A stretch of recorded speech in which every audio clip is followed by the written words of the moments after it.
Verdi Sambo kembali menghadirkan saksi ahli meringankan dalam sidang lanjutan kasus pembunuhan berencana terhadap Brigadir Yosua di Pengadilan Negeri Jakarta Selatan Selasa 3 Januari 2023. Saksi kali ini adalah ahli pidana hukum yang juga guru besar Universitas Hasanuddin, Profesor Said Karim. Profesor kelahiran Parepare ini menyebut terdakwa Verdi Sambo tidak dapat dimintai pertanggungjawaban pidana. Hal ini merujuk atas singgungan kuasa hukum Verdi Sambo dan Putri Chandrawati, Febri Diansyah, soal perintah hajar yang diklaim disalahartikan oleh Barada Richard Eliezer alias Baradae dengan menembak Brigadir Nofriansah Yosua Huta Barat alias Brigadir J. Menurut Said, konsekuensi hukum soal adanya perbedaan tindakan untuk perintah yang disalahartikan oleh orang yang diberi perintah, maka pemberi perintah dalam hal ini tidak bisa dipidana. Selanjutnya, Said menerangkan pertanggungjawaban itu hanya bisa diberikan kepada penerima perintah yang mensalahartikan perintah tersebut. Bagaimana kalau dalam sebuah situasi, kalau loker kan ada penganjur, ada pelaksana begitu ya saudara ahli.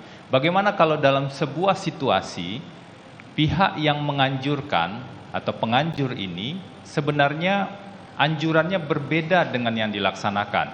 Pelaksana interpretasi atau mispersepsi dalam menerima anjuran dari pihak penganjur. Misalnya yang dianjurkan adalah hajar, tetapi kemudian yang dilakukan adalah menembak yang berakibat matinya seseorang. Mohon saudara ahli jelaskan. Jadi mohon izin yang mulia untuk menjawab. Berdasarkan pengetahuan hukum yang saya pahami, jadi kalau saudara penasihat hukum berbeda pemahamannya dengan saya, jangan salahkan saya. Karena saya kemukakan memang yang saya pahami. Penuntut umum juga punya pendapat yang berbeda, tidak apa-apa berbeda. Karena memang kita memahami secara berbeda.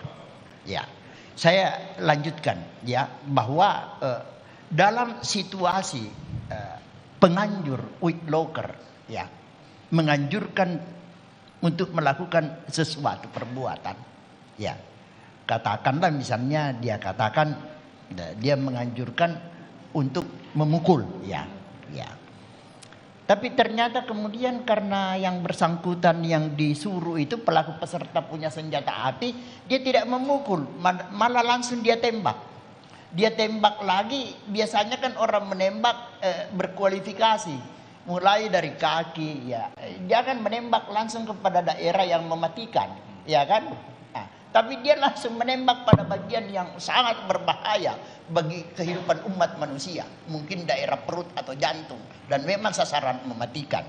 Nah, sekarang bagaimana konsekuensi hukumnya terhadap suatu anjuran yang dilaksanakan oleh pelaku peserta yang menerima anjuran itu, tetapi berbeda dengan apa yang dianjurkan.